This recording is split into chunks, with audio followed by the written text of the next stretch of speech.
Que Dieu soit béni. Amen. Nous sommes toujours dans notre série d'enseignements et de prédications sur la foi. Je bénis Dieu pour le pasteur Emmanuel qui nous a prêché les 2 premiers dimanches de ce mois de novembre, pour la servante de Dieu qui a apporté un message le week-end dernier. Malheureusement, je n'ai pas pu l'écouter parce que apparemment il y a eu un problème de son concernant l'enregistrement, malheureusement. Mais je prendrai le temps d'écouter et de décortiquer. Alléluia. Amen. Je suis convaincu que vous avez reçu la bonne part. Amen. Amen. Aujourd'hui, permettez-moi de venir apporter ma pierre à l'édifice. Je vais tenter de me discipliner afin de finir à 17h pile. Parce que je veux que l'on prie. Amen. Durant cette fin d'année, ne soyez pas distraits. C'est le temps où il faut 3 choses. Premièrement, vivre par la foi. Deuxièmement, être rempli du Saint-Esprit. Troisièmement, augmenter dans la prière. Amen. Le diable cherche des têtes. Yes. Les occultistes et les sorciers cherchent du sang. Amen. Pour leur sacrifice, eux aussi, ils veulent passer une bonne année 2023. Sauf que leur fin, on la connaît. Alléluia. Amen. Et je suis convaincu que ceux qui sont assis ici en ce jour, notre fin aussi nous la connaissons. Amen. Nous savons où nous allons. Amen. Et nous devons persévérer jusqu'à la fin afin d'être sauvés. Amen. Exact. Alléluia. Amen. J'apporte ma pierre à l'édifice cet après-midi. J'ai donné comme titre à mon partage les caractéristiques de ceux qui ont la foi. Je répète. Les caractéristiques de ceux qui ont la foi. Mardi passé, j'ai enseigné sur... C'était sur quoi? Les églises. Église. Église. Les signes de ceux qui ont la foi. J'ai changé le mot. Je vous ai piégé. Les caractéristiques de ceux qui ont la foi. Mais mardi dernier, j'ai enseigné sur les signes de ceux qui ont la foi. Pourquoi j'ai changé le mot? J'ai changé le mot tout à l'heure, avant de venir ici. Dans le mot caractéristique, il y a caractère. Amen. Donc, il y a un caractère à adopter pour ceux qui ont la foi. Amen. Alléluia. Amen. Notez qu'on ne peut pas utiliser quelque chose qu'on ne comprend pas. Ah, je répète. On ne peut pas utiliser quelque chose qu'on ne comprend pas. Tu ne peux pas utiliser quelque chose que tu ne comprends pas ou quelque chose que tu ne connais pas. Nous sommes à une époque où chacun d'entre nous, pour les moins folkloriques, ont un smartphone. Amen. Amen. Bon, moi je suis de la génération où il y avait les cellulaires. Qui se rappelle des cellulaires? Ça veut dire c'est un écran. Bon, à l'époque on était heureux, mais ça risque de te faire mal aux yeux si tu regardes aujourd'hui. Alléluia. Amen. C'était les gros téléphones, c'était lourd dans ta poche. Ça pesait. Alléluia. Amen. Qui a eu le Nokia 3310 où il y avait le jeu le Snake? On jouait à ça. Aujourd'hui c'est quoi? Candy Crush, c'est ça? Hein? Ah, ceux qui sont nés après 2010, ils ne connaissent pas ça. Alléluia. Amen. On ne peut pas utiliser quelque chose qu'on ne connaît pas ou qu'on ne comprend pas. Aujourd'hui, nous avons les iPhones que nous utilisons, plutôt les smartphones. Tu ne peux pas utiliser un téléphone où toutes les capacités ou les fonctionnalités du téléphone, si tu ne connais pas les fonctionnalités ou les capacités que le téléphone peut produire. Tu ne peux pas l'utiliser. Pour celui qui télécharge l'application WhatsApp, il y a des fonctionnalités où on peut envoyer des messages vocaux. pour envoyer des messages vocaux, il faut d'abord savoir rentrer dans l'application. Bon, ça semble banal pour ceux qui utilisent WhatsApp tous les jours.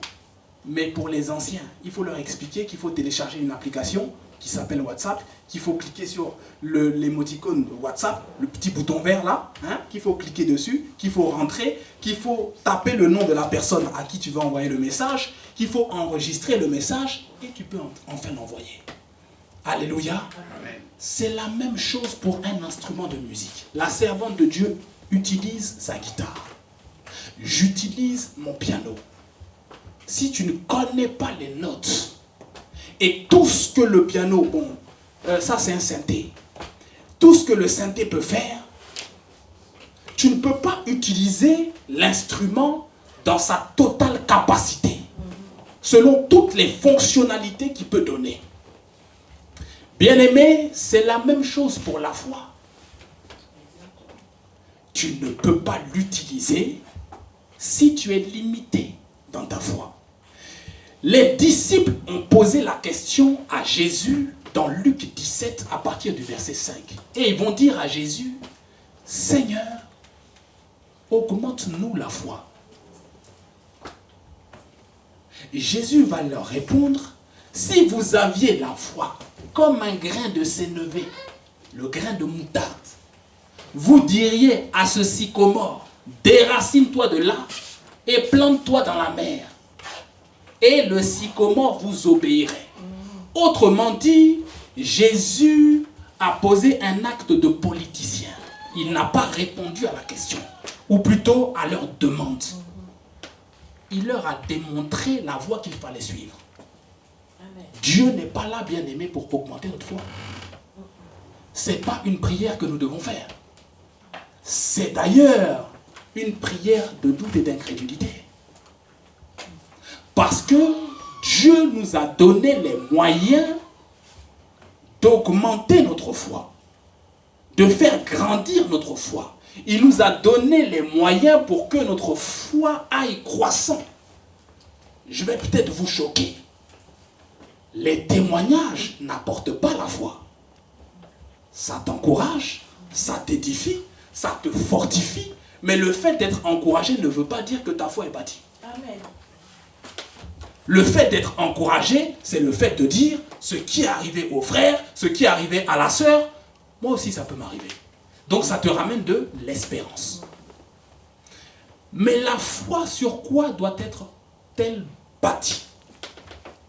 Comment peut-on faire augmenter notre foi? Comment peut-on faire grandir notre foi? Beaucoup d'enfants de Dieu demandent à Dieu d'augmenter leur foi. Ils n'ont pas encore lu Luc 17 à partir du verset 5. Et il faut partir et méditer là-dessus. Dieu n'augmentera jamais notre foi, jamais. Amen. Il ne le fera jamais. C'est comme si tu demandais au Seigneur, donne-moi le Saint-Esprit. La foi, l'amour, c'est déjà en nous. Il faut simplement augmenter ces attributs divins que Dieu nous a donnés afin de pouvoir les manifester avec excellence. Alléluia. Romains 10, verset 17 dit, la foi vient de ce qu'on entend et ce qu'on entend vient de la parole de Dieu. D'autres versions disent, ce qu'on entend vient de la parole de Christ. Donc déjà, on sait d'où vient la foi. On sait comment l'obtenir. Et lorsque la Bible dit que la foi vient de ce qu'on entend et que ce qu'on entend vient de la parole de Dieu, on parle du réma. Je l'avais déjà dit, mais je me répète. Parce que le logos n'apporte pas la vie.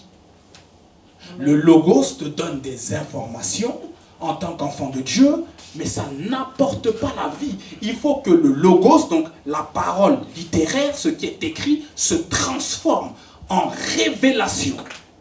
Et lorsqu'il y a la révélation, là, le peuple n'est plus sans frein. Amen. Amen. Alléluia. Amen. Tu peux exprimer ta foi librement. Merci, pasteur. Alléluia. Amen. Tu dois désirer et être assoiffé pour que le logo se transforme en réma. C'est la révélation qui va faire augmenter ta foi. autre chose. Alléluia. Amen. Donc, je suis convaincu cet après-midi que je m'adresse à des chrétiens, à des enfants de Dieu plutôt. Tu n'as pas dit Amen? Amen. J'étais en train de dire que je suis convaincu que je m'adresse à des enfants de Dieu. Amen. Amen. Il est important que je le précise parce que la foi dont je vais parler cet après-midi, ce n'est pas la foi pour le salut. Je vais m'exprimer cet après-midi dans le sens où tout le monde a déjà la foi pour le salut. Amen. Amen. Alléluia. Amen. La foi dont je vais parler cet après-midi, c'est la foi pour deux choses. Premièrement, marcher en tant qu'enfant de Dieu. Deuxièmement, pour ceux qui sont appelés dans le Seigneur, à exercer le ministère, à prêcher la parole ou à avoir un ministère bien précis que Dieu a donné, c'est à vous que je vais m'adresser. Parce qu'il y a la foi dans le but de déclencher les dons spirituels. Pour la manifestation de ces dons, on a besoin d'une foi. Je ne parle pas du don de la foi que nous avons abordé durant 2 mardis, je pense. Il y a une différence entre la foi, alléluia, Amen. et le don de foi. J'explique rapidement la différence. La foi, c'est celle que Dieu nous communique lorsque nous acceptons le Seigneur Jésus comme Seigneur et Sauveur. C'est cette foi que Dieu nous donne. C'est cette foi qui va nous qualifier pour le salut. C'est la foi, le pasteur Emmanuel l'avait défini dans Hébreux 11, à partir du verset 1. Moi, je dis, ce n'est pas une définition différente de ce que dit Hébreux 11, mais c'est une certitude Amen. Amen. dans le cœur Yes. concernant Dieu et ses promesses. Yes. Amen. C'est ça la foi, de manière simplifiée. Maintenant, le don de foi, il vient pour des situations critiques, complexes. Clairement, en peu de mots, le don de foi, c'est Dieu qui communique sa foi à lui, Amen. au croyant ou à celui qui se retrouve devant un cas compliqué, complexe, difficile, qui dépasse son entendement. Amen. Alléluia. Amen. Amen. Par exemple, un bras qui est plus court que l'autre, ou une jambe qui est plus courte que l'autre, ou une résurrection de mort. Et on a vu les mardis précédents que même Jésus, bien qu'étant rempli du Saint-Esprit et ayant la plénitude de l'Esprit, a utilisé le don de foi. Amen. Amen. Amen. Alléluia. Amen. Il y a plusieurs niveaux et plusieurs degrés dans la foi. Alléluia. Amen. J'aimerais que nous puissions lire notre premier texte.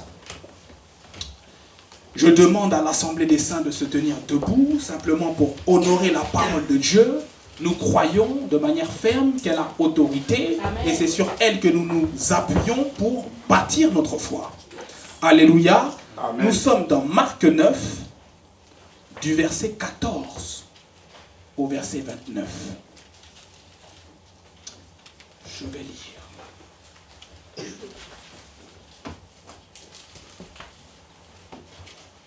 Marc chapitre 9, du verset 14 au verset 29.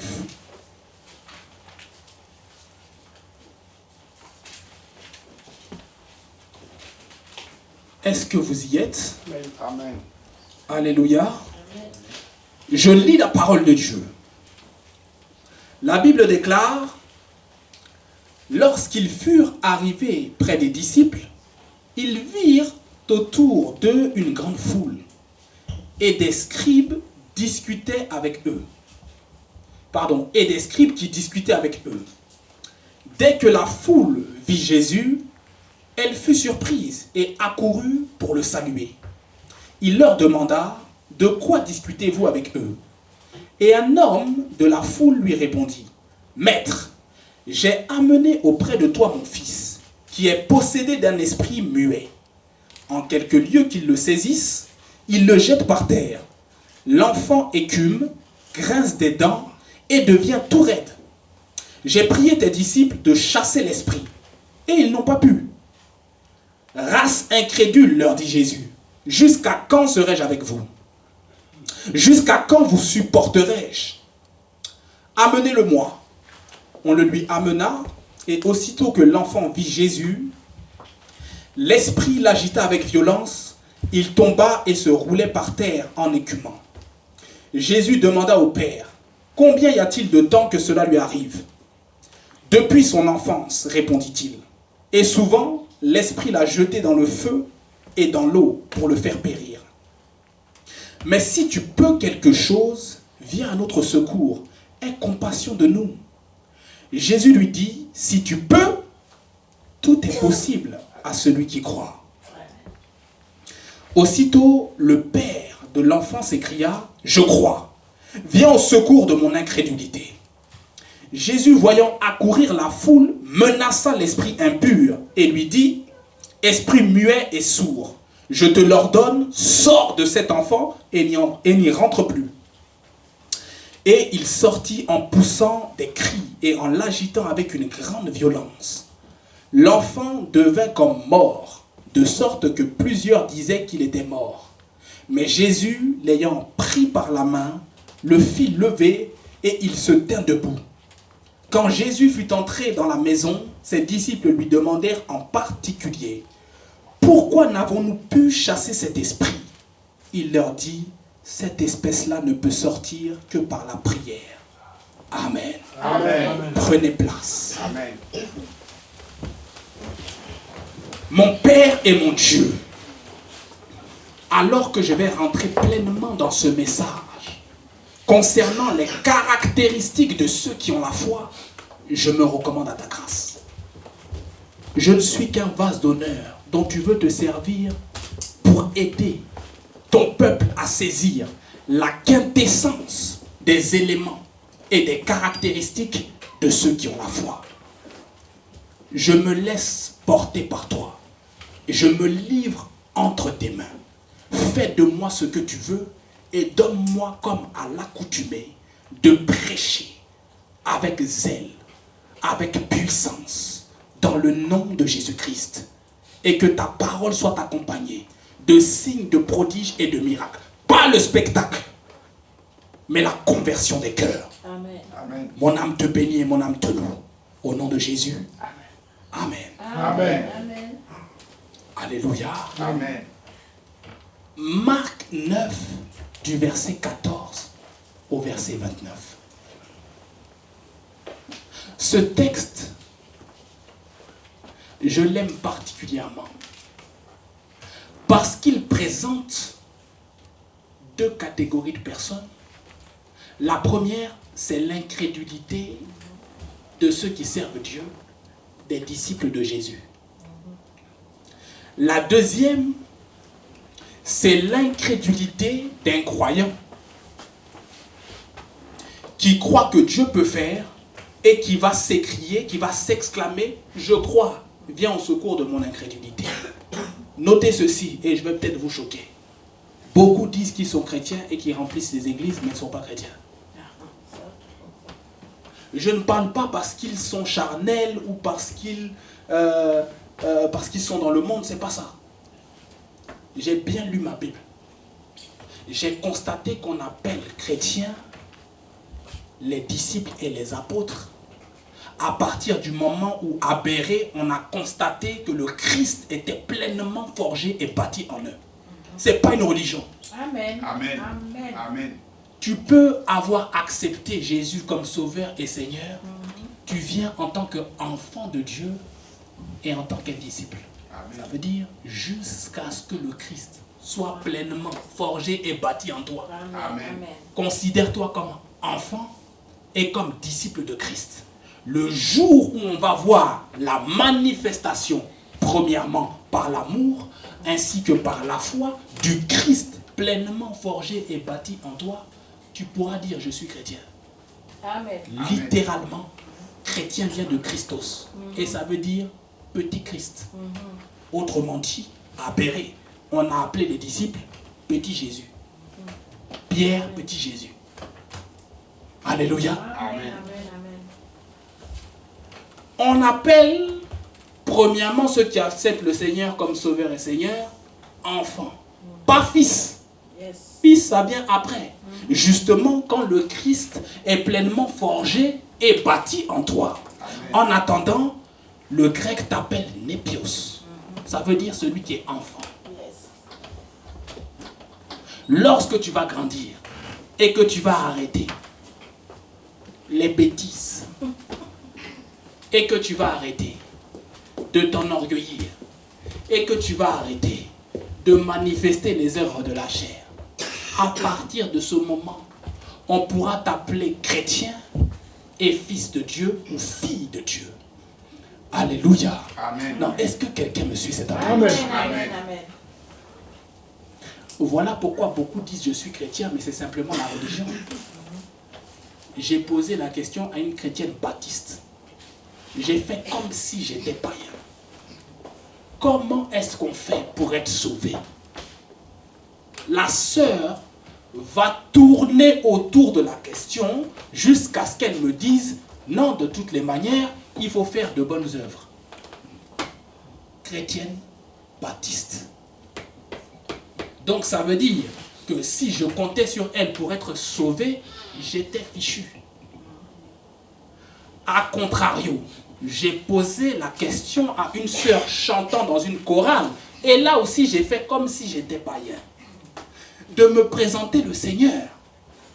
Elle a décortiqué Jésus, j'étais moi-même dépassé. Il faut justement, dans notre église, à cause de la foi, qu'il y ait, que ce soit à la chorale, à l'accueil, que ce soit au protocole, dans les divers services de l'église, des gens qui savent de quoi s'agit-il. Amen. Sinon, on reste des religieux. Et c'est ce qu'on veut éviter à tout prix. Donc, lorsque beaucoup disent « je suis chrétien », ils le disent en mode « je suis un religieux ». C'est aux autres de dire « non, la sœur est une chrétienne » ou « le frère est un chrétien ». Marc 9, du verset 14 au verset 29. Jésus sort de la montagne de la transfiguration.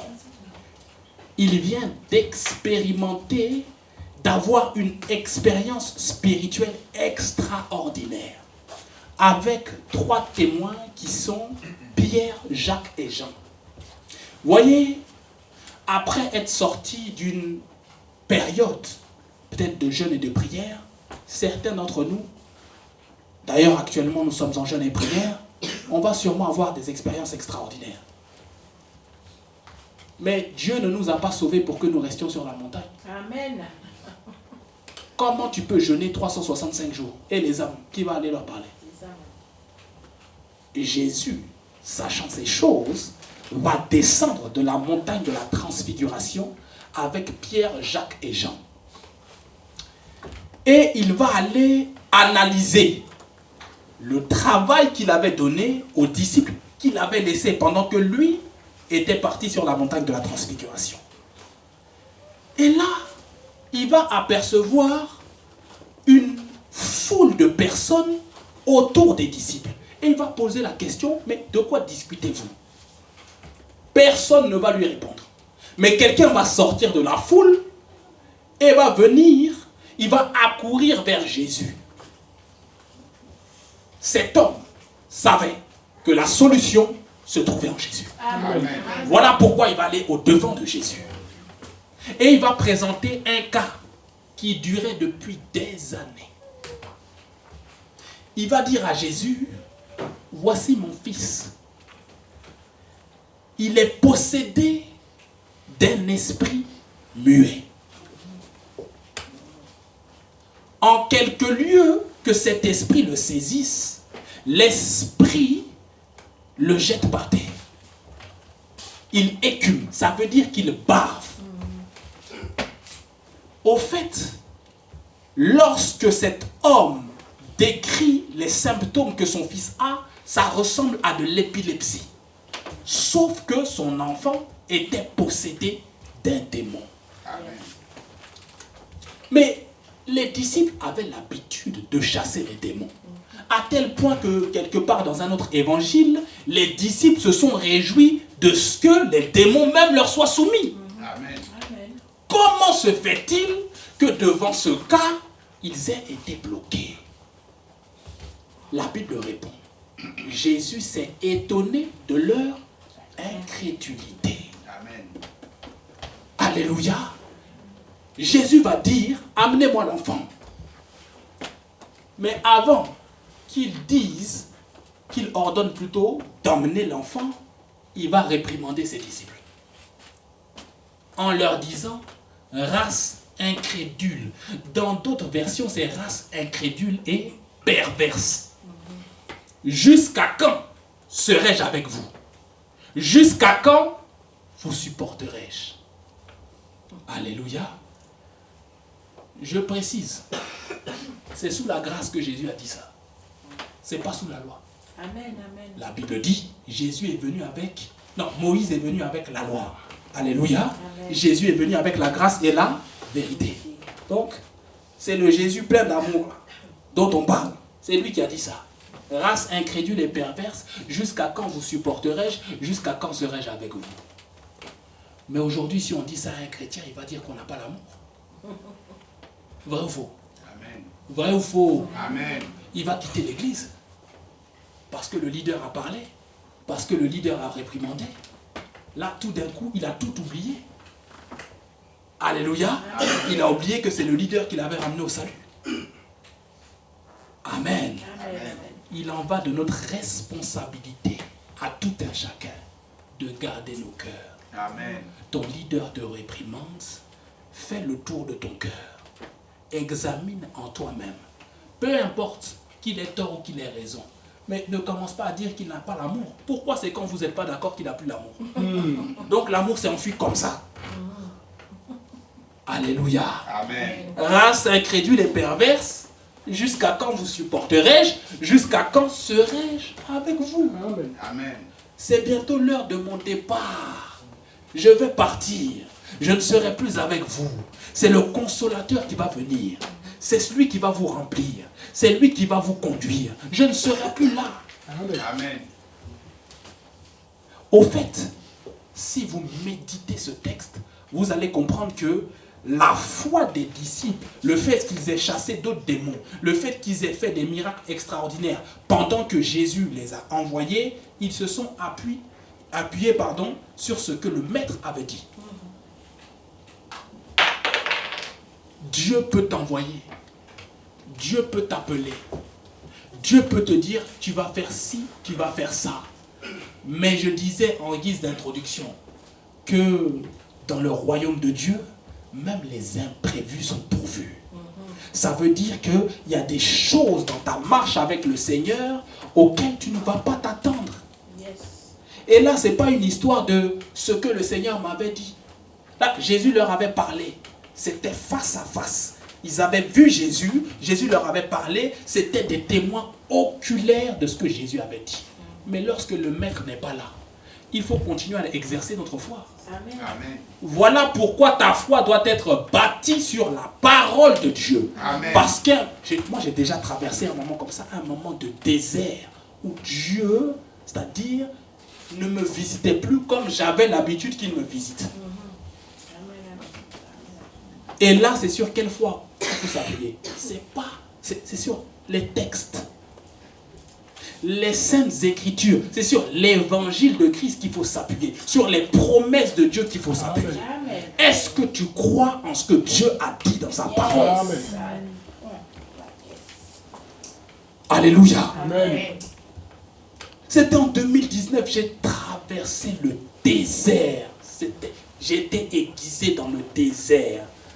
Dieu me visite souvent par des songes. Et là, il n'y avait plus rien. J'ai cru qu'on était à l'époque des juges et qu'il fallait décortiquer un Samuel.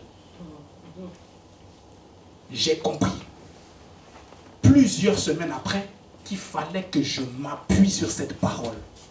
Lorsque je me suis appuyé sur la parole et sur les saintes écritures, bon, je le faisais déjà, mais j'étais devenu coutumier du fait que Dieu me visite par des songes, Dieu me visite par le témoignage intérieur et par plusieurs autres expériences spectaculaires. Donc j'étais habitué à ça. Dieu m'a dit, petit, tu tais-toi, ne t'habitue pas à moi. Amen. Parce que ma parole, elle est plus importante Amen. Amen. que toutes les expériences spectaculaires que tu peux avoir. Amen. Une fois que j'avais compris, le Seigneur a commencé à me visiter. Amen. Donc maintenant, j'ai combiné les deux. La visitation par sa parole et les visitations comme il avait l'habitude de le faire. Alléluia. Amen.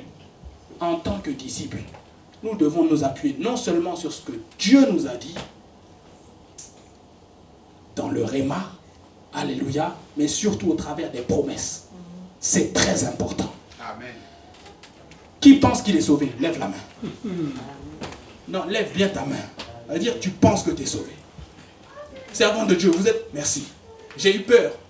J'ai failli lâcher même le micro. Amen. Alléluia. Amen. Mais la même foi que tu as pour être sauvé, c'est la même foi que tu dois avoir pour être libéré des forteresses. Amen. Pour avoir la prospérité. Yes. Je précise, la prospérité ne veut pas dire que tu vas être riche ou que tu vas être millionnaire. C'est que tu vas avoir le plus cassé pour donner aussi aux autres. Amen. C'est ça la prospérité selon l'évangile. Amen. D'autres combattent l'évangile de prospérité. Au fait, c'est vrai, il y en a certains qui en ont abusé. Alléluia. Mais l'évangile de la Genèse à l'Apocalypse, c'est la prospérité, mes frères. Amen. Dieu n'a jamais... Montrez-moi dans la Bible un serviteur de Dieu qui manquait de quelque chose. C'est ça. Il n'y en a pas. Montrez-moi un serviteur qui était pauvre. Il n'y en a pas. Il n'y en a pas. Montrez-moi un enfant de Dieu dans la Bible que Dieu appelle mon enfant, que Dieu a laissé malade. Je vous mets au défi. C'est-à-dire Dieu l'a laissé dans sa condition malade.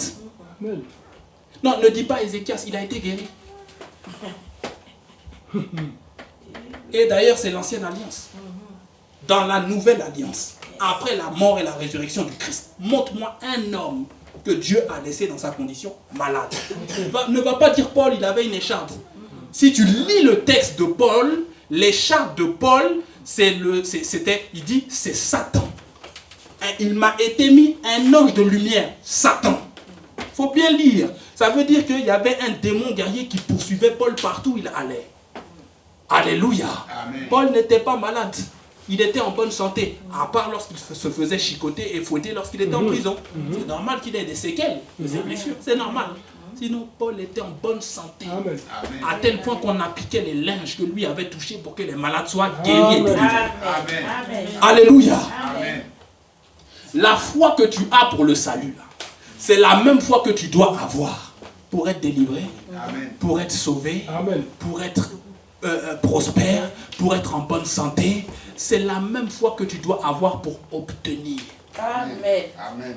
Alléluia. Yes. Jésus envoie ses disciples. Ils n'ont pas pu régler le cas. Et il s'est étonné de leur incrédulité. C'est quoi l'incrédulité? En peu de mots, parce qu'il faut que j'avance. L'incrédulité se définit comme tout doute en référence à la religion ou au spirituel. En l'occurrence, pour nous chrétiens, lorsque tu doutes de la parole de Dieu, lorsque tu ne te laisses pas convaincre par les Saintes Écritures, lorsque tu ne te laisses pas persuader par ce que Dieu dit dans ses promesses, tu es incrédule. Voilà pourquoi Jésus s'est étonné de Thomas en Jean 20. Jésus va dire à Thomas, heureux ceux qui ont cru.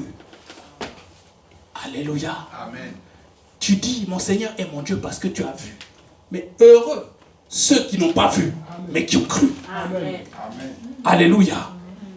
Dieu veut que nous croyions sans pouvoir voir. Amen. Et c'est ça la foi. Amen. Tu te comportes en conformité à ce que Dieu a dit sans voir d'abord. C'est après que tu vas pouvoir palper. Frère, lorsque la promesse a été faite à Abraham, promesse selon laquelle il devait être père d'une multitude, Abraham a cru, la Bible déclare, il n'a point considéré que son corps était usé. Il a persévéré dans la foi avec Sarah et ayant persévéré, frère, Isaac a pointé sa tête. Amen. Que ton Isaac pointe sa tête. Amen. Que les promesses de Dieu dans ta vie s'accomplissent. Amen. Que les paroles de Dieu dans ta vie s'accomplissent. Amen. Que la maladie sèche dans ton corps. Amen. Que la délivrance totale paraisse dans ta vie. Amen. Que ta famille soit libérée. Amen. Que les promesses de Dieu s'accomplissent totalement. Sans faillir en rien. Amen. Alléluia. Alléluia. Amen. Jésus, le Maître, veut que nous marchions non selon la vue, mais selon la foi. Amenez-moi le cas de cet enfant. Je paraphrase. Jésus va délivrer l'enfant. Avant ça, avant de pouvoir prier pour l'enfant, ou plutôt, il n'a même pas prié, il a simplement déclaré. Avant de pouvoir déclarer, Jésus va dire au père de l'enfant, je peux délivrer cet enfant. Tout est possible à celui qui croit. Tout est possible à celui qui croit. Tout est possible à celui qui croit. Amen. Le père de l'enfant va s'écrier, je crois. Viens au secours de mon incrédulité. Il y a un problème dans la phrase, aidez-moi. Non, il y a un paradoxe qu'il faut qu'on éclaircisse dans cette phrase. Il y a un paradoxe. Tu ne peux pas dire que tu crois dans la même phrase. Tu demandes au Seigneur de venir au secours de ton incrédulité. Paradoxe. Je définis et j'explique. Le verbe croire dans la vie, plutôt dans la Bible, il faut savoir bien le définir. Il s'exprime de trois manières générales. La première, c'est la foi par l'intellect. Tu crois dans le sens je pense que. Alléluia. Amen. C'est la pensée positive. Je l'ai entendu de la part de la servante de Dieu. C'est ça, c'est la pensée positive. Je pense que ça peut m'arriver. Mais ça, c'est pas la foi qui est bâtie sur la parole. Ça reste intellectuel. Deuxièmement, il y a le je crois qui se définit dans le mode je pense que, dans le sens où j'ai l'information. Ça veut dire que j'ai une information, je m'appuie sur l'information que j'ai. Donc je crois, parce que j'ai l'information. Donc là, c'est les informations naturelles, sur le plan naturel. Maintenant, il y a le je crois en mode j'ai la foi pour. Amen. Et là, c'est lié directement à la foi qui s'appuie sur les Écritures. Amen. Donc, lorsque cet homme va dire « je crois », il va dire « Seigneur Jésus, je pense que tu es capable. Il est probable que tu puisses délivrer mon enfant. » Amen. Et il va s'apercevoir vite que son « je crois » n'est pas persistant. Voilà pourquoi il va s'écrier « Viens au secours de mon incrédulité. » Dieu condamne l'incrédulité. Mais il ne condamne pas le doute. Parce que le doute, tu ne sais pas. Tu n'as pas l'information. Voilà pourquoi la Bible dit « Mon peuple périt faute de connaissance. » Une fois que tu connais et que tu sais ce que Dieu dit, là tu deviens incrédule. Est-ce que quelqu'un me suit? Est-ce que quelqu'un me suit? Amen. Alléluia. Amen. Je crois, viens au secours de mon incrédulité. Jésus va déclarer. Et ça, c'est une déclaration de foi. Je n'ai pas dit le don de foi. Je n'ai pas dit qu'il a prié. Jésus n'a pas prié au Père. Jésus a déclaré. Yes.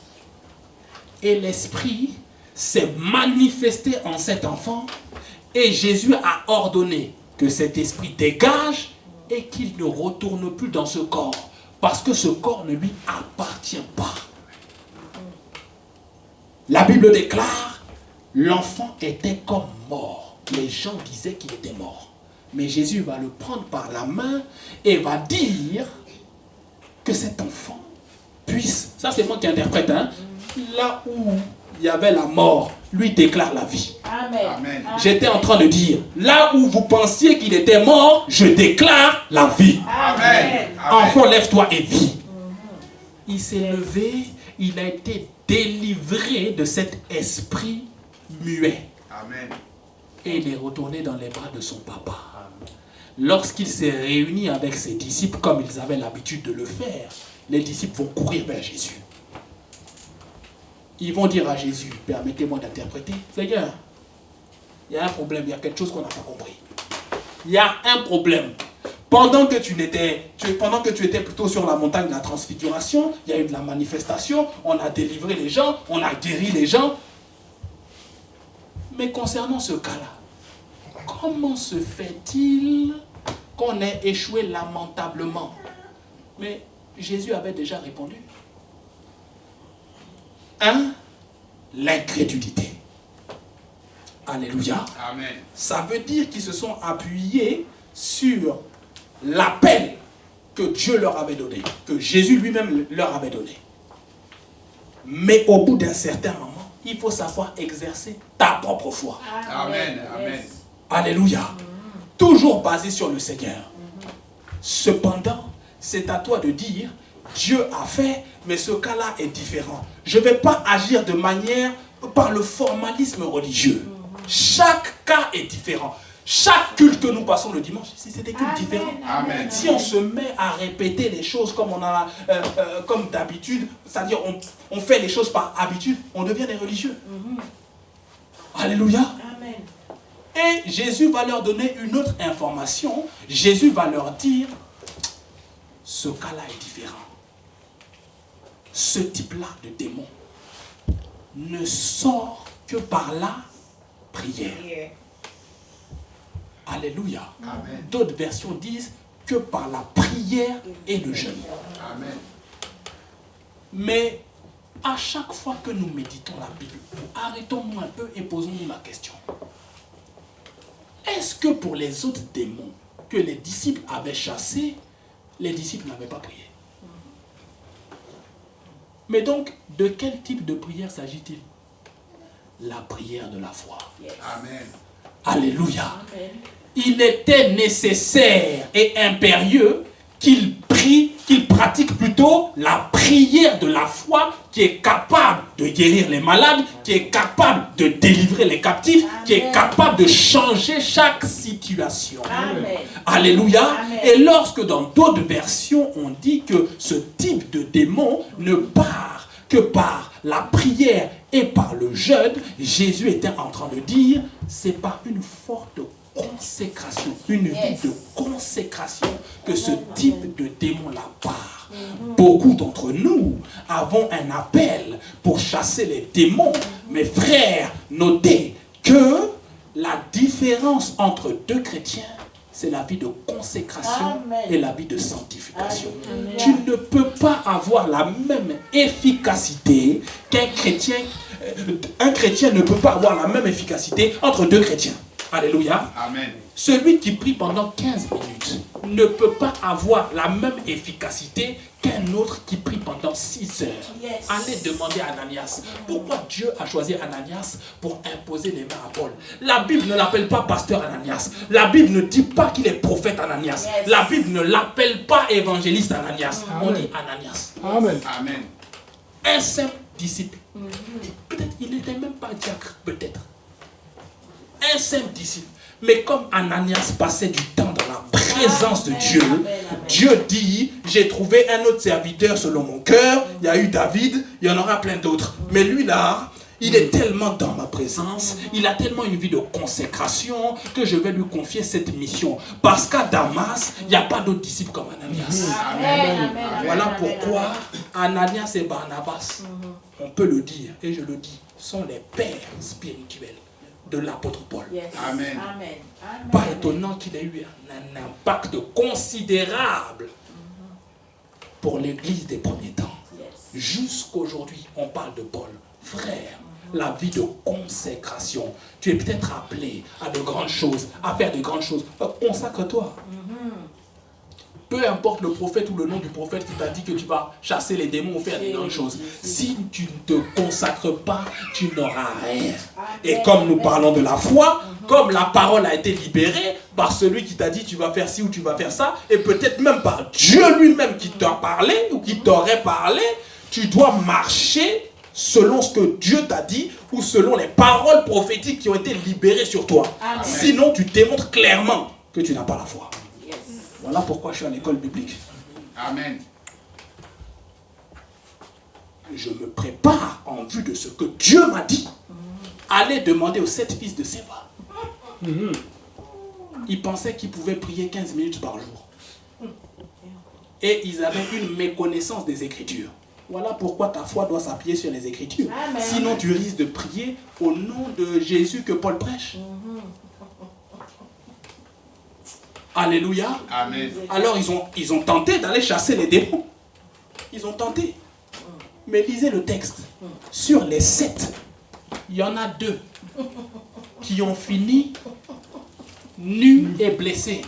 Amen. Nu, c'est-à-dire tu es nu, mais en plus tu es blessé. C'est terrible.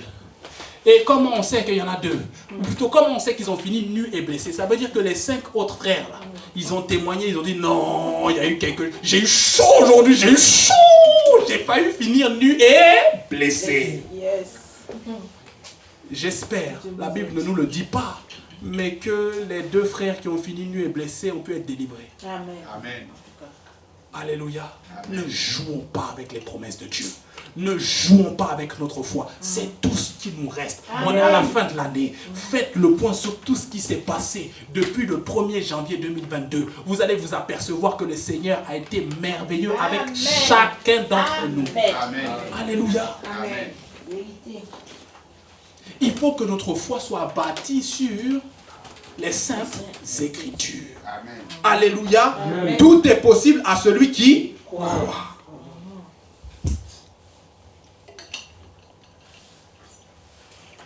La foi vient de ce qu'on entend, et ce qu'on entend vient de la parole de Dieu. Note que la foi, c'est le bras qui prend les promesses de Dieu et qui les fait parvenir sur cette terre. C'est un bras invisible. Yes. Il faut que la volonté de Dieu se fasse sur la terre comme elle est faite dans le ciel. Amen. Alléluia. Amen. On ne demande pas à Dieu ce qui est sur la terre. On se l'approprie. Yes. Tu te l'accapares par la parole de foi, par la déclaration de foi. Non, beaucoup font l'amalgame entre les déclarations prophétiques et la déclaration de foi. Il y a beaucoup d'amalgame dans l'église, même entre le combat spirituel et le combat de la foi. À quel moment Dieu nous a demandé de combattre spirituellement? C'est écrit où? Non, c'est écrit où? C'est nous qui avons inventé les choses. Paul dit, j'ai combattu le bon combat de la foi. C'est tout. Donc le combat que nous avons à mener, c'est le bon combat de la foi. Amen. Amen. Alléluia. Amen. Lorsqu'on parle des déclarations prophétiques, j'aime préciser ces choses. Une déclaration prophétique se manifeste selon ce que tu as entendu de Dieu par révélation. C'est ça une déclaration prophétique. Tout ce qui concerne les Écritures et tout ce qu'on déclare par rapport aux promesses de Dieu dans les Écritures, ce sont des déclarations de foi. Amen. Donc quand tu cries, je déclare, je prophétise, non, tu ne prophétises pas. C'est une fausse déclaration. Tu ne prophétises pas. On prophétise sur base de ce que Dieu a dit à l'instant T, par révélation. Sinon, ce sont simplement des déclarations de foi. Amen. Alléluia. Amen. Donc quand tu dis je prophétise, tu es guéri, non, je déclare par la foi, c'est mieux. Et puis c'est normal d'ailleurs. C'est la phrase logique. Je déclare par la foi que tu es guéri. Point barre. Moi j'ai un ami, Je vous avais donné ce témoignage. On s'était eu en juin, il devait se marier en septembre, je pense. Et sa femme, tout celle qui était sa fiancée, je pense qu'elle avait comme de l'eczéma. Et puis sur son visage, donc, il y avait des taches. Et on s'est appelé, on s'est parlé, on s'est exhorté, on s'est encouragé. Avant de se laisser, il m'a dit une phrase, j'ai dit non. J'ai dit non. En gros, il disait, je paraphrase, non, pour mon mariage, si Dieu veut guérir ma femme. J'ai dit, mais Dieu veut guérir ta femme. Amen. Pourquoi Dieu voudrait-il laisser ta femme dans cet état? Il a dit, donnons-nous rendez-vous. On s'est donné rendez-vous. J'ai prié pour eux. En septembre, ils ont fait un mariage extraordinaire. Amen. Ils étaient beaux, on dirait des bonbons. Amen. C'est-à-dire qu'ils étaient bien habillés. C'est-à-dire, ça rayonnait. J'étais heureux de les voir ainsi. Amen. Amen. Et c'est lui qui va me donner le témoignage selon lequel sa femme, par la foi, avait décidé d'arrêter de prendre les médicaments. Et ça avait, en tout cas, je ne vais pas poser la question, mais lorsque j'ai vu sa femme, je ne sais pas si c'est le maquillage, je ne pense pas.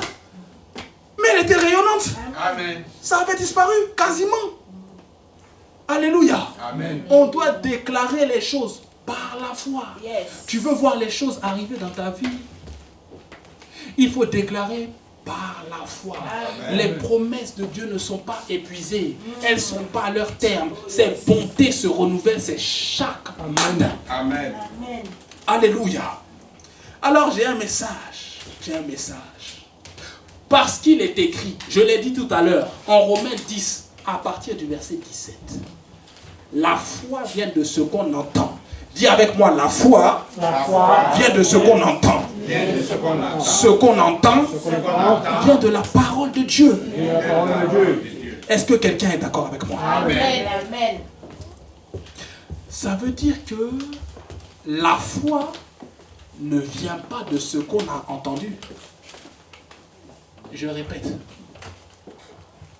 La foi ne vient pas de ce que tu as entendu hier, ou il y a 10 ans, ou il y a 3 mois, ou la semaine dernière.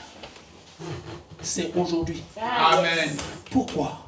Parce que la parole que tu médites, elle est vivante, Amen. Amen. plus efficace Yes. qu'une épée à double tranchant. Amen. Alléluia. Amen. Capable de séparer l'âme et l'esprit, la moelle et la jointure. Amen. Alléluia. La parole doit vivre dans ton esprit. Voilà pourquoi Dieu compare sa parole à la nourriture. Un serviteur de Dieu a dit, les hommes, en l'occurrence les enfants de Dieu, mangent 3 fois par jour. Donc les bons repas, hein, petit déjeuner, déjeuner, certains même ajoutent goûter. Alléluia. Et avant le dîner, apéritif. Ça c'est chez nous aux Antilles. Alléluia. Amen. Mais concernant l'esprit, par jour, on lui donne qu'un sandwich au jambon, sans beurre. L'esprit aussi aimerait manger 3 fois par jour. Amen. Amen. Le jambon sans beurre, c'est sec. L'esprit n'aime pas ces choses. Pourquoi est-ce que nous ne donnerions pas le meilleur au Saint-Esprit? Amen. Amen. Est-ce que tu sais que des fois tu dois faire des veillées de prière? C'est pas la prière, mais c'est la méditation. Ça veut dire que tu passes 4 heures, 5 heures dans les Écritures. Amen. Amen. Un serviteur de Dieu en Côte d'Ivoire. J'avais raconté ce témoignage. Juste pour méditer la parole de Dieu. Alors qu'il voulait s'endormir, il a commencé à mettre 1 seau, 2 seaux plutôt, et des glaçons dans l'eau. Et il a mis ses pieds dedans. Juste pour rester éveillé. Frère, il est temps qu'on se réveille. Amen. Je vous garantis, il est temps qu'on se réveille. Amen. Il est temps qu'on montre à Dieu qu'on est des fous de Dieu. Yes. Amen. Amen. Amen. Qu'on est capable de rester éveillé. Je donne le témoignage d'une servante de Dieu. Je ne donne pas son nom. À l'époque, je priais avec elle.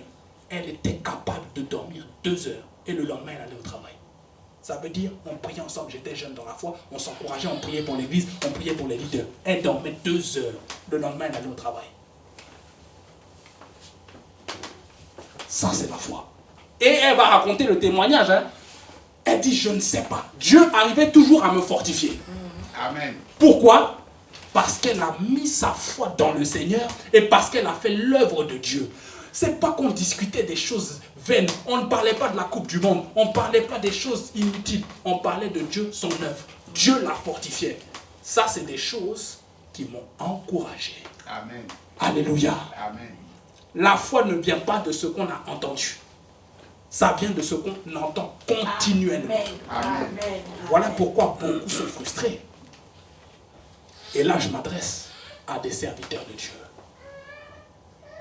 Hier, tu as eu la gloire. Tu t'entretenais avec le Seigneur. Tu menais une vie de consécration, de sanctification. Tu avais plein de succès. Et aujourd'hui, tu te poses la question, mais qu'est-ce qui s'est passé? Hier, j'étais comme ci, j'étais comme ça. Frère, très cher serviteur de Dieu, très cher servante de Dieu, et vous tous qui m'écoutez, hier c'était hier. Amen. Reviens à ton premier amour. Amen. Jésus et sa parole sont indissociables. Amen. Il est la parole qui s'est faite chair. Alors, reviens à la méditation. Amen. Reviens et cherche ce que Dieu va te dire pour que tu puisses repartir de l'avant. Je ne te promets pas que tu auras le succès que tu as eu à l'époque. Mais en tout cas, Dieu saura te remettre dans la trajectoire. Amen. Parce que le but, c'est pas qu'on t'appelle évangéliste ou prophète. Le but, c'est que lorsque nous, on va aller au ciel, tu puisses te réjouir avec nous. Alléluia. Amen. Je parle à nous tous qui sommes enfants de Dieu. Yes. Pour nous tous qui aspirons à être chrétiens, ou pour nous tous qui sommes chrétiens, pour nous tous qui aspirons à être fils et filles, et pour nous tous qui sommes fils et filles, ne pensez pas que regarder un prédicateur sur YouTube, c'est avoir un temps d'intimité avec Dieu. Erreur. Ne calme pas ta conscience en disant, dans tous les cas, c'est du temps dans la présence de Dieu. C'est faux. Tu passes du temps avec le prédicateur ou la prédicatrice. Pas avec Dieu. Même si c'est 30 minutes. Passe du temps avec Dieu. Amen. Passe du temps de communion avec le Saint-Esprit. Amen. Alléluia. Amen.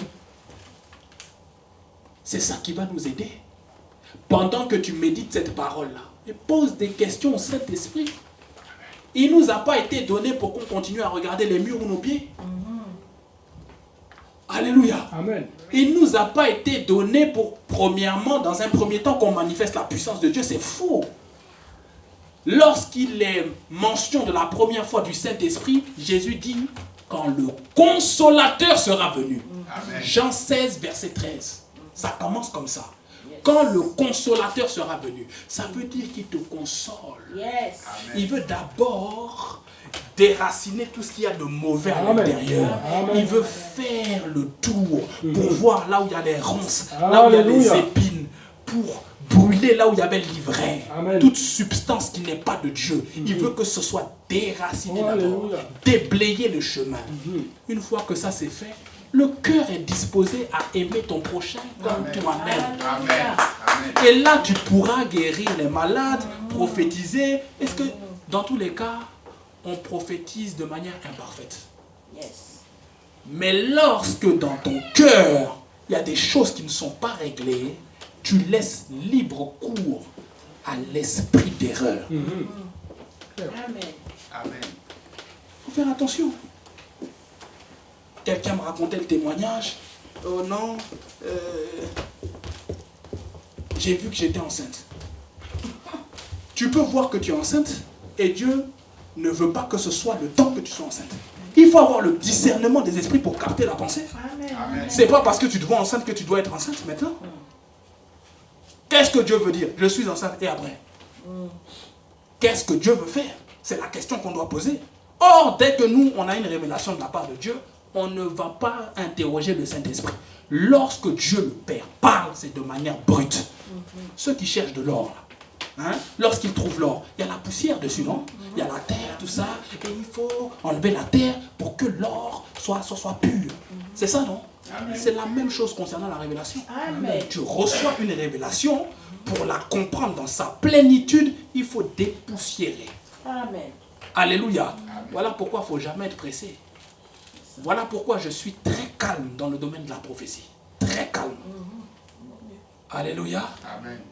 Lorsque quelqu'un te prophétise, et ce n'est pas prévu, mais je te le dis, pose-toi la question, c'est quel esprit qui parle?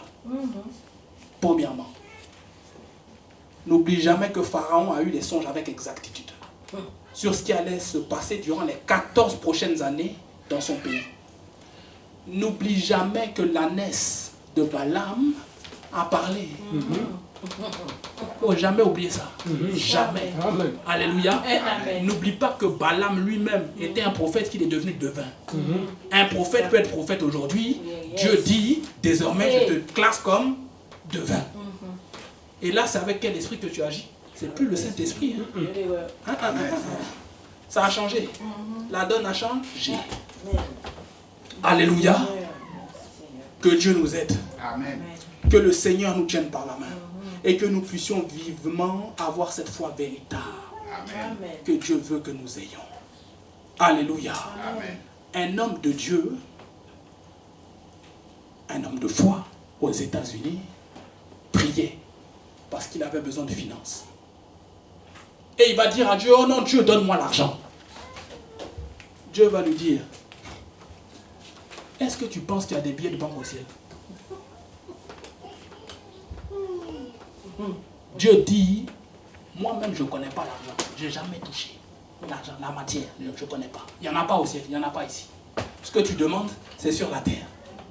Et d'ailleurs, concernant ton cas, les finances que tu demandes là, c'est Satan qui les tient en captivité. Alors tu n'as qu'à ordonner à l'argent de venir et l'argent va venir. Amen. Amen. On ne demande pas à Dieu ce qui est sur la terre. Les histoires de mariage, tout ça là, Jésus a déjà traité les cas. Tu demandes le mariage à Dieu. Donc, demande la bonne personne pour accomplir le plan de Dieu pour ta destinée. Amen. Parce que lorsqu'on va aller au ciel là, chacun pour soi et Dieu pour tous. Amen. Amen. Est-ce que quelqu'un peut acclamer le Seigneur? Amen. Alléluia. Je vais tenter de conclure rapidement. Nous sommes dans Jacques 2, du verset 14 au verset 26. Je veux que nous saisissions. Le thème de la foi, mes bien-aimés frères et sœurs, et vous tous qui m'écoutez, c'est un thème sur lequel on peut parler toute l'année. Tellement ce sujet est vaste. Amen. Amen. Alléluia. C'est un sujet vaste. On pourrait en parler toute l'année. C'est comme le thème du Saint-Esprit. Le sujet est trop vaste. Le sujet est trop grand. On pourrait en parler pendant des heures et des heures. Amen. Amen. Amen. Alléluia. Je suis dans Jacques 2, du verset 14 au verset 26. Je lis afin de terminer rapidement. La Bible déclare: mes frères, que sert-il à quelqu'un de dire qu'il a la foi s'il n'a pas les œuvres? Cette foi peut-elle le sauver? Si un frère ou une sœur sont nus et manquent de la nourriture de chaque jour, et que l'un d'entre vous leur dise: allez en paix, chauffez-vous et rassasiez-vous, et que vous ne leur donniez pas ce qui est nécessaire au corps, à quoi cela sert-il? Il en est ainsi de la foi. Si elle n'a pas les œuvres, elle est morte en elle-même. Mais quelqu'un dira: toi tu as la foi et moi j'ai les œuvres. Montre-moi ta foi sans les œuvres et moi je te montrerai la foi par mes œuvres.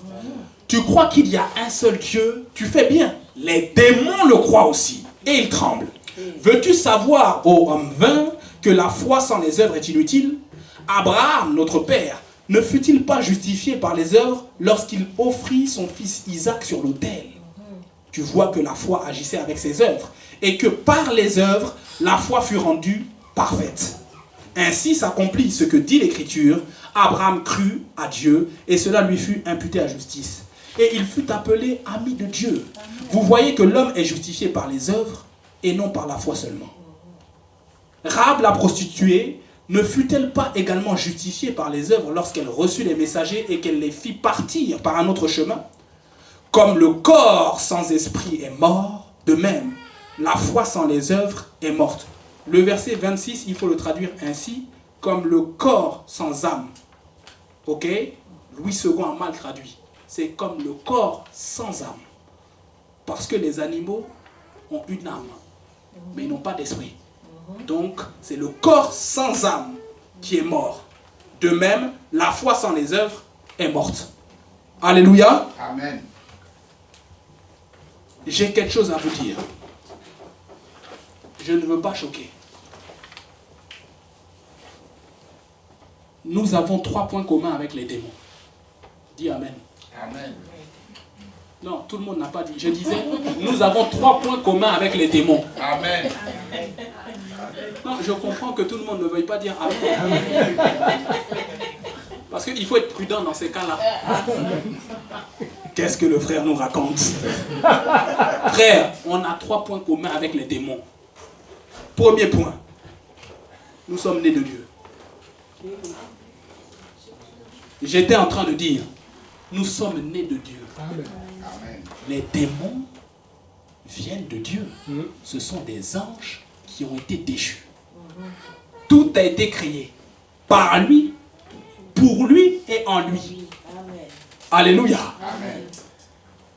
Donc, nous qui sommes nés de nouveau, comme les démons, eux, ils ne sont pas nés de nouveau. Et ils n'auront jamais l'occasion de naître de nouveau. Mais nous sommes nés de Dieu. Amen. Eux aussi, ils sont sortis de Dieu. C'est le point commun. C'est ce qui nous unit avec les démons. Deuxième point. Nous sommes des êtres spirituels. Vrai ou faux? Oui. Amen. Donc, quand je dis qu'on a des points communs avec les démons, dis Amen. Troisième point commun, nous savons que Dieu existe et que Jésus est fils de Dieu. Les démons ont confessé. Amen. Lorsque Jésus est parti délivrer le démoniaque de Gadara, ils ont reconnu qu'il était fils de Dieu. Ils ont reconnu. Amen. Alléluia. Amen. Bon, maintenant, qu'est-ce qui nous différencie des démons? Eux aussi, ils sont sortis de Dieu. Vrai ou faux? Oui. Alléluia. Eux aussi, ils sont spirituels. Et puis, ils croient. Et ils ont confessé que Jésus est fils de Dieu. Donc, maintenant, c'est pas moi qui ai dit, c'est Jacques qui a dit que les démons croient que Dieu, croient qu'il y a un seul Dieu, qu'il existe, qu'il est vivant, qu'ils le croient. Dans tous les cas, ils sont obligés de croire. Pour ceux qui ont peur des démons et du diable, notez que le diable n'est pas omniprésent d'abord. Amen. Amen. Ça veut dire que si le diable est à Istanbul, il ne peut pas être à Paris. Sauf qu'il a toute une organisation avec les dominations, avec les autorités, avec les princes du monde des ténèbres, avec les esprits méchants dans les lieux célestes, avec les occultistes et les sorciers, avec les féticheurs, pour que les informations soient relayées. Voilà pourquoi on te demande de ne pas parler beaucoup. Parce que celui qui a inventé l'expression « les murs ont des oreilles », là, comment un mur peut avoir des oreilles? Donc lui-même, il sait ce qu'il disait. Alléluia. Alléluia. Amen. Qu'est-ce qui nous différencie des démons? Notez, premièrement, la différence entre les démons et nous, c'est que nous sommes censés Oui. être obéissants à Dieu Amen. et à sa parole. Première différence. Deuxième différence. Nous sommes sauvés. Amen. Non, il n'y a qu'une personne qui est sauvée. Je disais, nous sommes sauvés. Alléluia. Amen. Deuxième différence. Parce que tu peux être sauvé et perdre ton salut. Alléluia. Amen. Mais nous avons la vie éternelle. Amen. Nous allons vivre au siècle des siècles. Éternellement. Pour les démons, pour Satan lui-même, ils vont finir dans les temps de feu. Là où il y aura les pleurs et les grincements de dents. C'est ce qui fait la différence. Mais la différence majeure, c'est comme je suis en train de parler de la foi que nous devons manifester, nous, enfants de Dieu, et de la foi pour faire l'œuvre de Dieu, c'est l'obéissance. C'est ça qui fait la différence entre nous et les démons. Autrement dit, et je pèse mes mots, lorsque tu désobéis, tu n'es pas différent d'un démon. Amen. Un chrétien normal, né de nouveau, lorsqu'il pêche, ça doit être accidentel. C'est un accident. Ça veut dire, oh, j'ai pas fait exprès, moi-même je suis surpris. À l'instant même, c'est-à-dire à la seconde même où j'ai commis le péché, je me repens. Amen. Amen. Amen. Amen. Amen. Maintenant, quand tu mènes une vie d'habitude, de désobéissance, toi et les démons, vous êtes amis. Ne m'appelle pas pour que je vienne t'imposer des mains. Amen. Ouais. Ça veut dire que tu décides sciemment, en ton âme et conscience, de désobéir à Dieu. Toi et les démons, vous marchez main dans la main, vous avez pour père le diable. Amen. Amen. Alléluia. C'est ce qui fait la différence, mes amis. Voilà pourquoi tu dois te différencier et tu dois adopter un comportement relatif à la foi. Amen. Tu ne dois pas te laisser impressionner. Je disais que Satan n'est pas omniprésent. S'il est à New York, il ne peut pas être à Paris. Alléluia. Lorsque Satan a été précipité sur la terre, il a emporté combien? Un tiers des anges avec lui. Vrai ou faux? Amen. Un tiers des anges ont été précipités. Bon, et les deux tiers, maintenant c'est quoi? Ce sont des anges de Dieu, n'est-ce pas? Donc pourquoi tu penses que l'enfer, c'est-à-dire les démons et Satan sont plus nombreux que nous? Il y a 2 fois plus d'anges de Dieu que de démons. Et la Bible déclare à ton sujet et à mon sujet que les anges sont au service des enfants de Dieu. Amen. Yes. Alléluia. Amen. Contrairement à ce qu'on le pense. Mes amis, ce qu'on regarde à la télévision, hein, on appelle ça les faits divers, les informations. Je suis convaincu. Là, je parle de manière naturelle et pas spirituelle. Ça veut dire que dans ce monde où nous vivons, il y a plus de bonnes personnes que de mauvaises. Contrairement à ce qu'on le dit. Parce qu'on passe aux informations, les faits divers, etc. Ce sont des faits exceptionnels. Alléluia. Mais sur les bientôt 8 milliards d'habitants que nous sommes, de manière naturelle, hein, je n'ai pas dit de manière spirituelle, ça veut dire que pour préserver la paix dans le monde où nous sommes, les gens sont courtois, les gens sont gentils, bien qu'on ait des cultures différentes, des manières d'agir différentes, en général, de manière générale. Les gens sont courtois. Pourquoi tu vois le mal partout? Il y a un tiers des anges qui est descendu. Bon, et les 2 tiers là maintenant?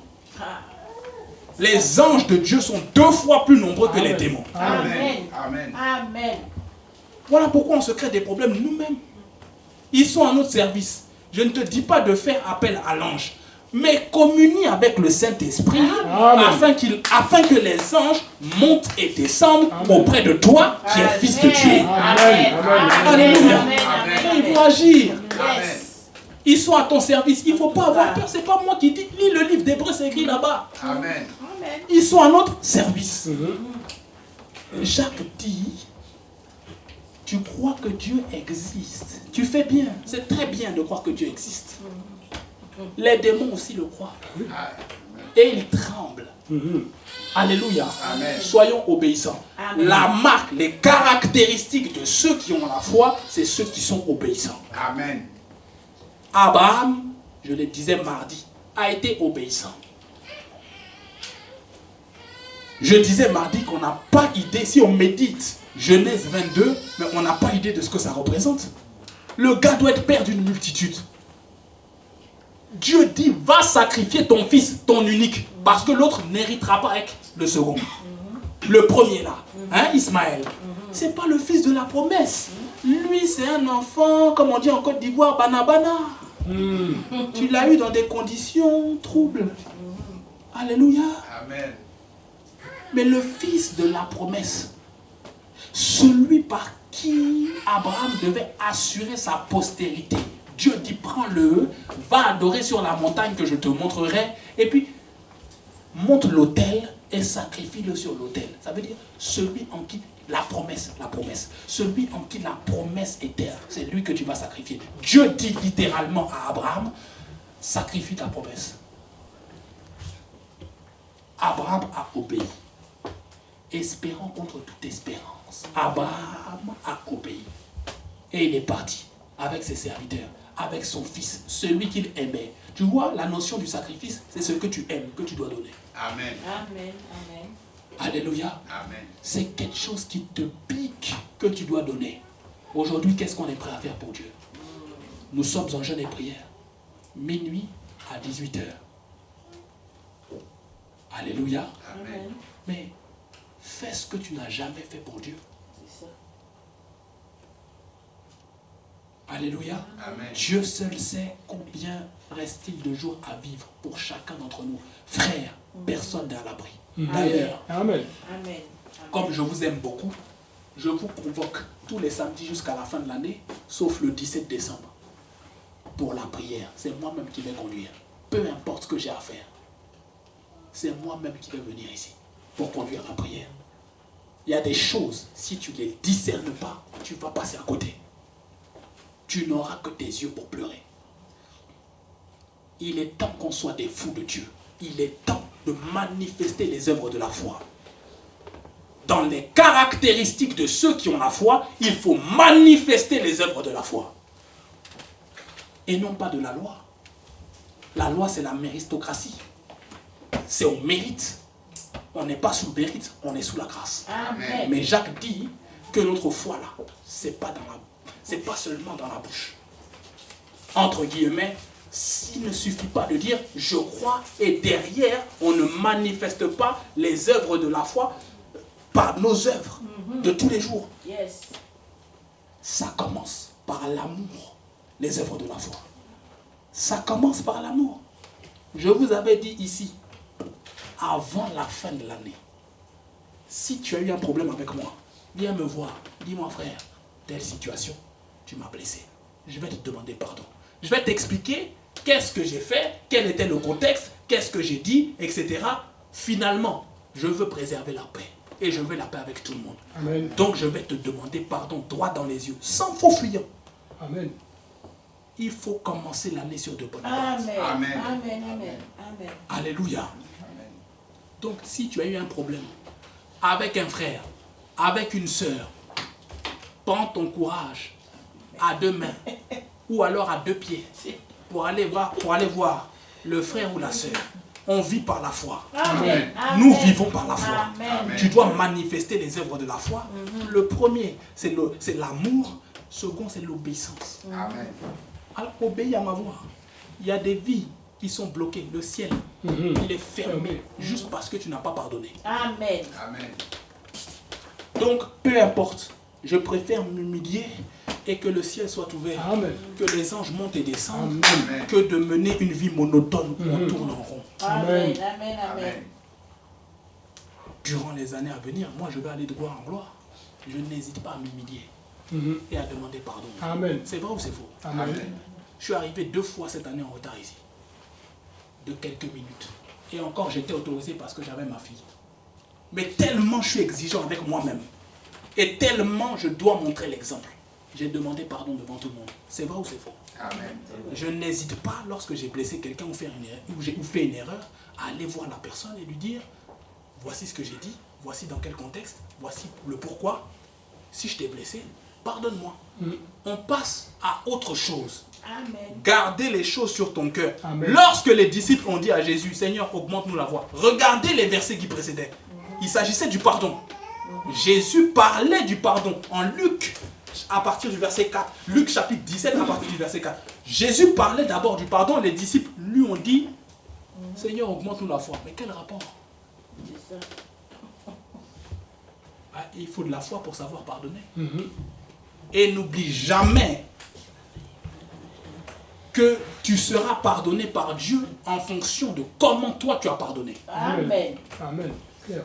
Amen. Donc ne bloque pas ta vie. Dieu Amen. t'aime. Dieu Amen. ne- Est-ce que je peux dire quelque chose? Dieu t'a créé pour t'aimer. Amen. Amen. Amen. Dieu, il t'a créé pour t'aimer. Alléluia. Amen. Bien évidemment pour que tu puisses le louer et pour que tu puisses servir à ta gloire. Mais au fait, la louange que Dieu te demande là, c'est parce que lui-même il veut t'aimer davantage. Amen. Amen. Il t'a créé pour t'aimer. Amen. Pourquoi tu veux que Dieu te crée pour te faire souffrir? Dieu t'a créé pour t'aimer. Que quelqu'un dise Dieu m'aime. Amen. Dis avec moi, Dieu m'aime. Amen. Dieu m'aime. Alléluia. Amen. Dans les caractéristiques de ceux qui ont la foi, il faut savoir que ce que tu dis, par rapport à ce que tu dis, par rapport aux paroles qui sortent de ta bouche, on va savoir tout de suite si tu as la foi ou si tu n'as pas la foi. En tout cas, moi, laissez-moi 5 minutes avec une personne, peu importe la conversation, je vais savoir tout de suite qu'est-ce qu'il y a dans ton cœur. C'est de l'abondance du cœur que la bouche. Amen.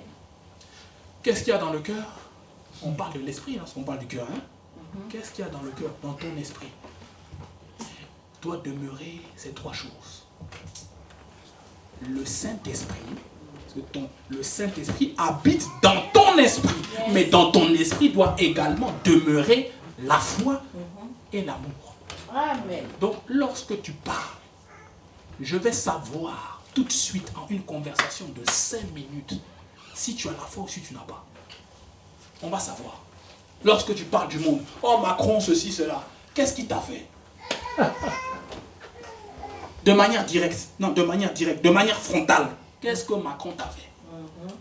Et puis, avant tout le monde appelait président Chirac, président Mitterrand. Aujourd'hui, on a vulgarisé, on appelle Macron.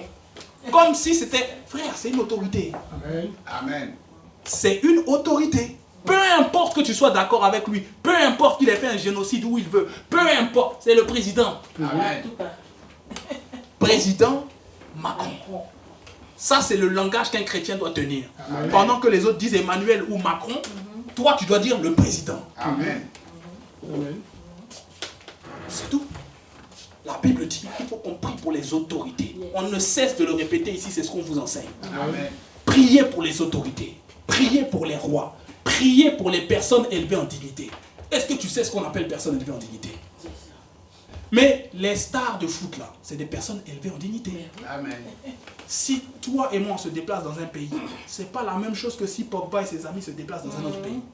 Si toi et moi on se déplace aux États-Unis, frère, c'est pas la même chose que si Elon Musk se déplace aux États-Unis. Le président peut le recevoir. Pour toi et moi, c'est à la douane, on va nous fouiller, personne en valise, tout ça. Oh Seigneur Dieu. Alléluia. Amen. Ça va changer. Et eux, ils sont extrêmement influents.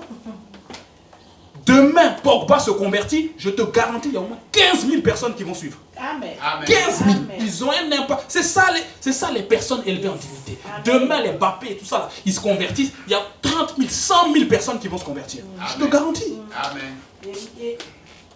C'est ça les personnes élevées en dignité. On doit prier pour eux. Amen. Au-delà de transmettre les bonnes valeurs spirituelles, il faut demander à Dieu, supplier Dieu pour que ces personnes-là, élevées en dignité-là, ils puissent transporter des bonnes valeurs morales. Pourquoi? Si tu lis le texte, hein, le but c'est de vivre une vie paisible, tranquille, en toute piété, Amen. en toute honnêteté. C'est le but. Donc il faut savoir préserver la paix. De plus en plus, lorsque je ne suis pas d'accord avec quelqu'un, je suis en train de me taire. Parce que les bavardages là, ça va rapporter des querelles. Donc, on a le droit de ne pas être d'accord. Aimons-nous et préservons la paix. Amen. Amen. J'ai beaucoup de choses à dire. Je vais m'arrêter là. Amen. Que Dieu soit béni. Amen. Amen. Frère, tiens-toi debout. On va lire un verset sur base duquel nous allons prier. Je demande à l'Assemblée des Saints d'ouvrir sa Bible dans Marc 11, du verset 23 au verset 24. Marc 11, du verset 23 au verset 24. Marc 11, du verset 23 au verset 24.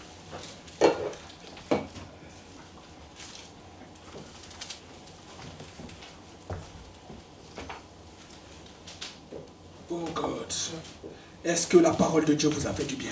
Amen. Est-ce que quelqu'un est encouragé pour continuer à jeûner? Amen. Amen. Alléluia. Je lis la parole de Dieu. Marc 11, du verset 23 au verset 24. Marc 11, du verset 23 au verset 24. La Bible dit, je préfère commencer à partir du verset 22. Hein? Jésus prit la parole et leur dit, ayez foi en Dieu. Je vous le dis en vérité. Si quelqu'un dit à cette montagne, ôte-toi de là et jette-toi dans la mer, Et s'il ne doute point en son cœur, mais croit que ce qu'il dit arrive, il le verra s'accomplir. Amen. C'est pourquoi je vous dis, tout ce que vous demanderez en priant, croyez que vous l'avez reçu. Amen. Et vous le verrez s'accomplir. Écoutez le verset 22, j'ai l'habitude de le dire, mais je me répète. Lorsque Jésus dit, ayez foi en Dieu, de manière littérale, Jésus est en train de dire, ayez la foi de Dieu. Alléluia. Amen. Qui se rappelle de ce moment où Jésus était hors de la barque en marchant sur l'eau et que Simon-Pierre a dit, si c'est toi, fais que moi aussi, je puisse marcher. Amen. Est-ce qu'il a marché ou pas? Il a marché. Mais est-ce qu'il est allé jusqu'au bout? Non. Pourquoi? Il a douté. Qu'est-ce que Jésus a dit? Homme de peu de foi, pourquoi as-tu douté? Et qu'est-ce que Jésus a fait? Ça veut dire que Pierre était à un pas. Amen. Pierre a marché pendant plusieurs mètres, arrivé à un pas de Jésus. Il s'est enfoncé. Il n'a pas persévéré dans la Foi. un pas. Parce que Jésus l'a repris par la main. Amen. Un pas. Plusieurs d'entre nous, nous sommes à un pas de la promesse. Amen. Nous sommes à un pas plutôt de l'accomplissement de la promesse de Dieu. Amen. Je veux que tu pries cet après-midi.